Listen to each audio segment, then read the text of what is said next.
सार्वत्रिक लोकसभा निवडणुका 2024च्या पार्श्वभूमीवर जिल्हाधिकारी तथा जिल्हा निवडणूक परिनिर्णय अधिकारी अशोक शिंगारे यांनी प्रसार माध्यम प्रतिनिधींशी जिल्हा नियोजन समिती सभागृह येथे संवाद साधला।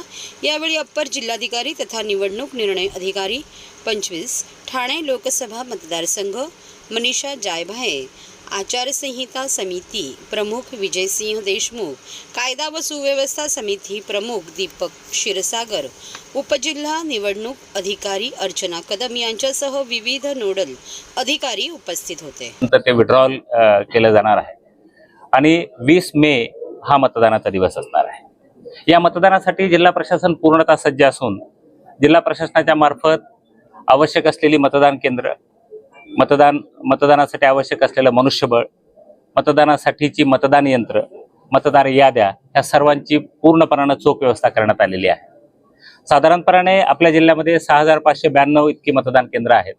या सगळे मतदान केंद्राची तपासणी करण्यात आलेली आहे। या सगळ्या मतदान केंद्रावर अश्युअर्ड मिनिमम फॅसिलिटीजची उपलब्धता करून देण्यात येत आहे।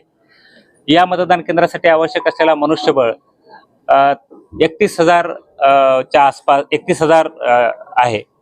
त्याशिवाय वेगवेगळ्या निवडणुकीच्या संदर्भामध्ये काम करणारे जे कार्यालय आहेत त्यामध्ये 11,000च्या आसपासचा मनुष्यबळ काम करतोय। तर एकत्रितपणाने जिल्ह्यामध्ये निवडणुकीच्या संदर्भामध्ये काम करणारं मनुष्यबळ विचारात घेतलं तर साधारणपणे 42,900 इतकं मनुष्यबळ याच्यामध्ये काम करते। निवडणुकीच्या कामामध्ये वेगवेगळ्या स्वरूपाच्या कामामध्ये काम करते। निवडणुकीच्या संदर्भामध्ये आदर्श आचारसंहितेची अंमलबजावणी एक मोठा विषय असतो आणि त्या विषयाच्या अनुषंगाने आवश्यक असलेल्या flying squad, static surveillance team, VST, VBT या सगळ्यांची पूर्णपणे तयारी झालेली आहे। जिल्हा प्रशासन त्या अनुषंगाने गेल्या महिनाभरापासूनच पूर्णपणे सज्ज झालेलं आहे आणि या संदर्भामध्ये पूर्णपणे ह्या ऍक्टिव्हेट झालेल्या आहेत। जे वेगवेगळी ॲप आहेत त्या ॲपचाही वापर, सी विजिल सारखा ॲप आहे, त्या सी विजिलच्या ॲपचाही मोठ्या प्रमाणामध्ये जिल्ह्यामध्ये वापर होत आहे। आजपर्यंत 437 तक्रारी सी विजिलच्या मार्फत प्राप्त झालेल्या आहेत आणि त्या निश्चितपणे 100 मिनिटाच्या आत आपण त्याचा निपटारा करायचा प्रयत्न करत आहोत। Election related seizure management system हा एक नवीन आणि अत्यंत महत्त्वाचं टूल भारत निवडणूक आयोगानं निवडणूक यंत्रणेच्या हाती दिलेला आहे। या मार्फत अवैध पैसा, मद्य, नार्कोटिक्स किंवा या तत्सम पदार्थ, फ्रीबीज यांचं वाटप असेल तर ते इमिजिएटली कारवाई करण्याच्या संदर्भातल्या सूचना दिलेल्या आहेत। यामध्ये आवश्यक असलेल्या इन्कम टॅक्स, GST, DRI ह्या सगळ्या यंत्रणांना रोपीन केलेला आहे आणि त्यांच्या वेगवेगळ्या बैठका झालेल्या आहेत। जिल्हा स्तरावर बैठका झालेल्या आहेत, लोकसभा मतदारसंघाच्या स्तरावर बैठका झालेल्या आहेत। यामध्ये जे नामनिर्देशन पत्र दाखल करायचं आहे त्या संदर्भामध्ये जिथं निवडणूक निर्णय अधिकाऱ्याचं कार्यालय आहे तिथं साधारणपणे 100 मीटरच्या आत फक्त 3 वाहनांना प्रवेश दिला जाणार आहे। त्या सूचना पोलीस अधिकाऱ्यांना दिलेल्या आहेत आणि त्या 3 वाहनांच्या माध्यमातून किंवा अदरवाईज जास्तीत जास्त उमेदवार सोडून 4 व्यक्तींना निवडणूक निर्णय अधिकाऱ्याच्या कार्यालयामध्ये प्रवेश असणार आहे आणि या संदर्भामध्ये भारत निवडणूक आयोगाच्या ज्या सूचना आहेत त्याचं अत्यंत काटेकोरपणाने अंमलबजावणी केली जाणार आहे। 66,32,000च्या आसपास आहे।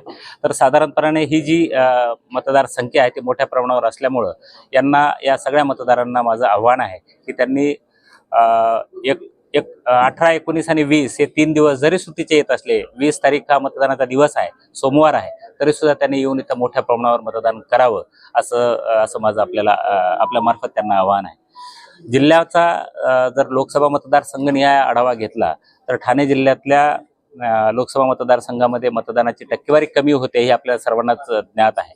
मात्र ही परिस्थिती बदलण्यासाठी आपण आपल्या मार्फत माझं सगळ्याच मतदारांना आव्हान आहे की त्यांनी त्यांच्या मतदानाचा पवित्र हक्क आहे तो या दिवशी येऊन आपण तो हक्क बजवावा अशी माझी आग्रहाची विनंती आहे। धन्यवाद।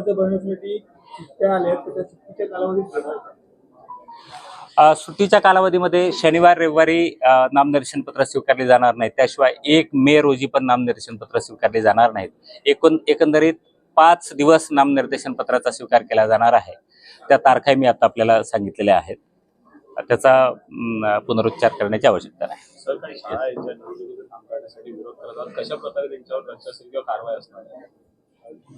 सॉरी, ठाणे शहरामध्ये जिल्ह्यामध्ये काही शाळा ज्या निवडणुकीच्या कामाला विरोध करत आहे, तर कशा प्रकारे आपण काही अनएडेड संस्थांनी विरोध दाखवला तर काही त्यांचे शैक्षणिक नुकसान होईल अशी त्यांना भीती वाटत होती.